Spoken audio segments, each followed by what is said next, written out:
Hey everyone, this is Corey with Casual EDC, and today I'm going to be giving you a quick review on the Chris Reeve knives Umnumzaan, or the Zan, or Umnumzaan, however you say it. That is what we're taking a look at today. And now this is going to be a quick review, and I first want to give a thank you to Alex for sending this along. Something you might notice about this knife is that it looks a little odd, and that's because it is a left-handed model. You can see the locks on the wrong side, or the lefty side, as it would otherwise be known. So this whole knife is flipped. I did use this left-handed and right-handed, and I'll share my opinions with that. My left-handed use was limited. I did cut a good chunk off my finger. This has already been healing for 5 or 6 days now. But just a stupid little mistake while not paying attention, doing some vegetable prep. But anyway, so we're going to take a quick look at this, like I said, get some size comparisons in. You're going to see some sides and eyes that you're not used to seeing. You're going to see the bug out here with the clip side up, as well as the 84mm Victorinox Cadet.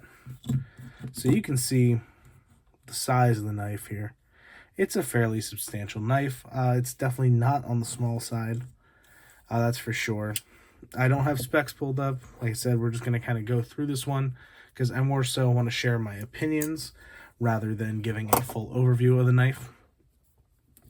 Now, one of the things I'll say right off the bat is that you have great construction, just as you would expect with Chris Reeve knives.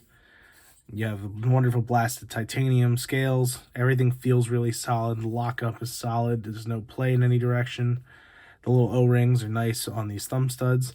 I did not experience them without it, but I have heard that these are some sharp studs. This little protruding area, it works somewhat as an internal stop pin. It rests against the back of the lock bar, and if you really want, you can deploy the knife slightly from there, or if you can get enough wrist into it, which I don't know if I can do it right-handed and underneath the camera here. Probably not, but you can get enough flick to front flip it off of that, which is kind of cool. You can see it uses the same clip as the Sebenza, and the construction is largely the same as the Sebenza with the Allen key bits. You can see the blade has this harpoon shape, which is nice. I really enjoyed having those two areas, the swooping area and this harpooned area, to choke up on, whether it's with my pointer finger or with my thumb. And the jimping is nice as well back here. So those are all the typical CRK things that you'd expect. Well thought out design. The centering is dead on. The action's really smooth.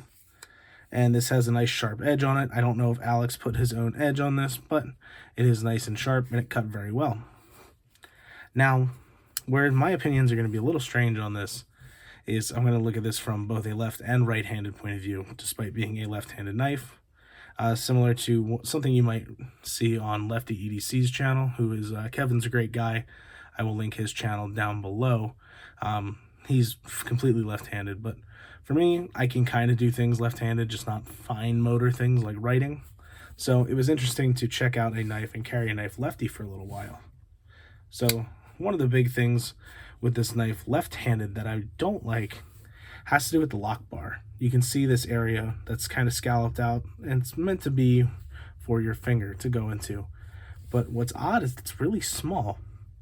It's a very tiny area. You can see where these big general swoops are for your fingers, and then there's this small finger groove with kind of these sharp edges.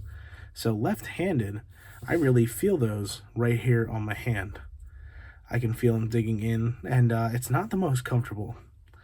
But flipping that to my right hand, even though it's a left-handed model, the way this ends up in my hand, I'm not really experiencing that at all.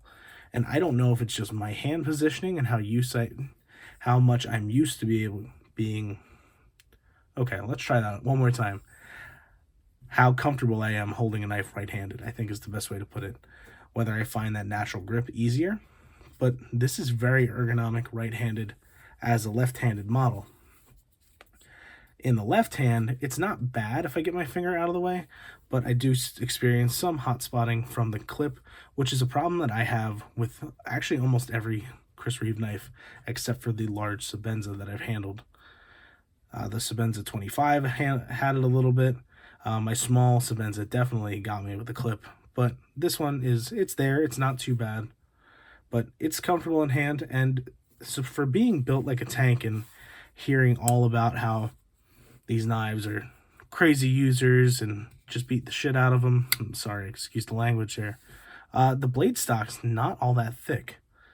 Don't get me wrong, it's still a Chris Reeve. It's still not super thin and slicey stock, but it's not built to be hammered on or anything. It's just good, thick blade stock, fairly stout blade stock. It's not overly thick at all, is what I'm trying to say. And the grind actually is fairly thin. This features a hollow grind, as most Chris Reeve knives do. And something, just to bring it in for comparison, this is the Ware Knives Lucas. This is made by Rayot. I just want to show you the spine thickness on these guys. I don't have measurements up, but I'm going to tell you that they're almost the exact same if the Lucas is not thicker. The Lucas is ground just a little bit thinner, much more aggressive on the hollow grind. Get that centered for you, get that centered. But that's just kind of something I wanted to show off there, that despite this being a overbuilt, tanky knife from Chris Reeve, this actually cuts really well. And that's the biggest thing. Obviously, you want your knife to perform well. This is plenty big in the hand. I wear a large size glove. Let me grab my large Sebenza here. I think it's a relevant comparison. So you can see these two. Let me put them down so you can see them in frame.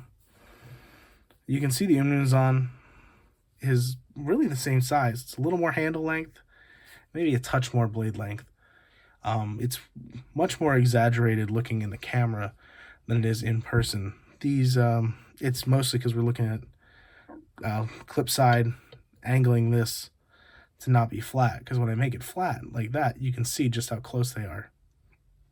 It's really just a design choice for what you might like at that point, because they are ground similar with similar blade stock. Now, granted, this has a fully crowned spine. This just has some subtle rounding. Obviously, you have the angled pocket clip and the ability for inlays, whereas on this one, no inlays, but you do have the frag milling pattern and the straight clip on the lock bar. You also do get the over travel stop on this. So it's a compelling piece for a lot of people, as I missed the flip right there left-handed.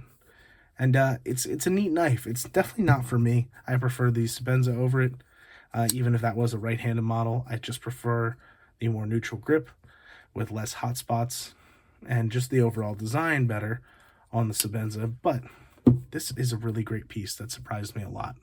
So thanks again to Alex for loaning this guy out, and I hope you guys have a great rest of your day. Take care.